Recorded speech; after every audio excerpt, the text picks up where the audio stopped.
একটা গল্প শোনাই। আমি তো প্রায়ই আপনাদেরকে গল্প শোনাই। এখন থেকে একটু ব্যতিক্রম গল্প শোনাবো। গল্প শুরুতে বলি, গরিবের কথা বাসি হলেও মিষ্ট।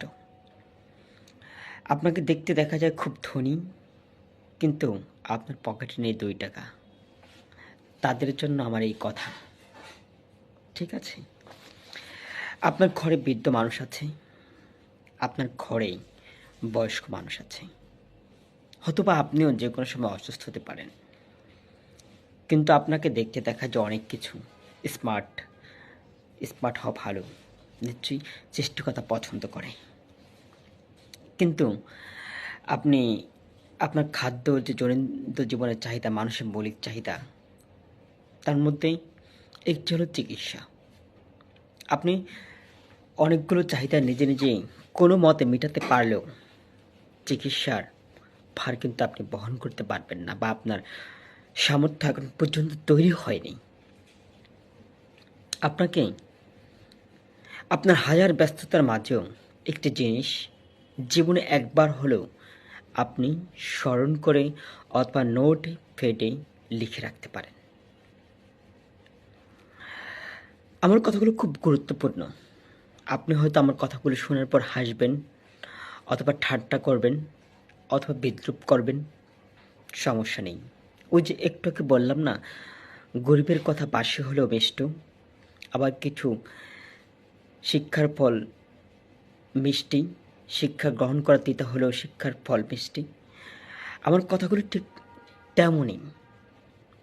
আপনি সর্বপ্রথম যারা শহরে থাকেন সাধারণত, তাদের জন্য আমার কথাগুলো অনেক বেশি প্রয়োজন। আপনি শহরে থাকেন, আপনি সবসময় কমপক্ষে ৪ থেকে ৫টা সরকারি হাসপাতাল কোথায়, কিভাবে যেতে হয়, আপনি সবসময় মনে রাখবেন।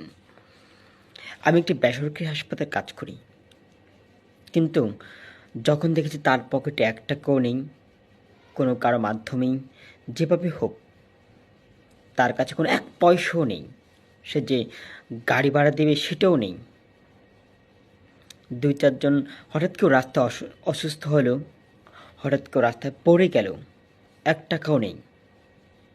বা টাকা আছে কিন্তু জোগাড় করতে অনেক সময় প্রয়োজন। বেসরকারি হাসপাতালে গিয়ে আপনি সাথে সাথে তা করতে পারবেন না।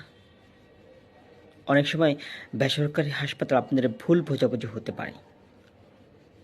বেসরকারি হাসপাতাল যাদের টাকা আছে, যাদের অর্থ আছে, যাদের বাড়ি আছে,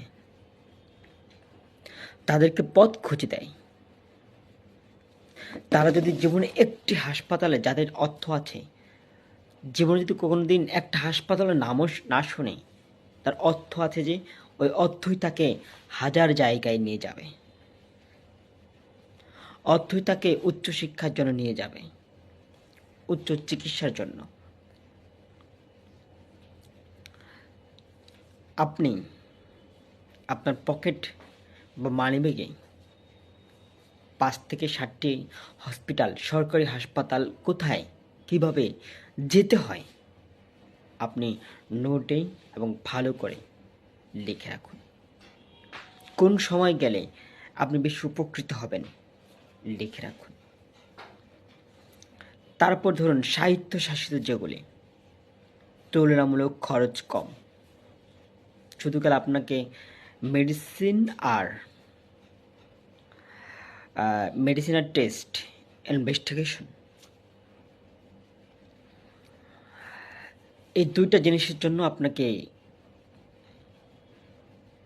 মোটামুটি আর কি টাকা খরচ করতে হবে। সেসবগুলো আপনি নোট করে রাখুন। কোথায় এরকম আইসিইউ আছে, এনআইসিইউ আছে, কোথায় চিকিৎসাটা খুব সুবিধা, আপনি আপনার আয়ত্তে রাখুন। আপনি দেখবেন আপনার বিপদে সব সময় আপনার তা কাজে লাগছে। যারা ঢাকা শহরে থাকেন তাদের জন্য আমি ২টা ৩টা হাসপাতালের নাম বলি।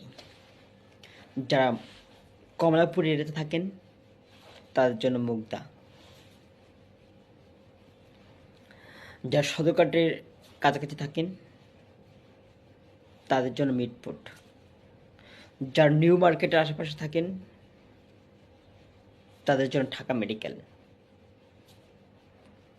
যারা উত্তরার কাছাকাছি থাকেন তাদের জন্য কুর্মিটোলা হাসপাতাল। আর অসংখ্য অ্যাভেলেবেল বা খুব এরকম কম আছে যেগুলি সাহিত্যশাসিত, পুরান ঢাকায় আছে বা কয়েক জায়গা আছে। আবার যাদের ব্রেনের সমস্যা তারা আরেকটা নোট করে রাখতে পারেন, নিউরোসায়েন্স হাসপাতাল আগারগাঁ। আপনার বিপদে আপনি এই কথাগুলো আমার শেয়ার করে রাখতে পারেন। গুগলে সার্চ দিয়ে একবার হলো জীবনের মেমোরিতে ঢুকিয়ে রাখতে পারেন, আপনার কাজে লাগবে। কিন্তু আপনার খুব গুরুত্বপূর্ণ কাজে লাগবে।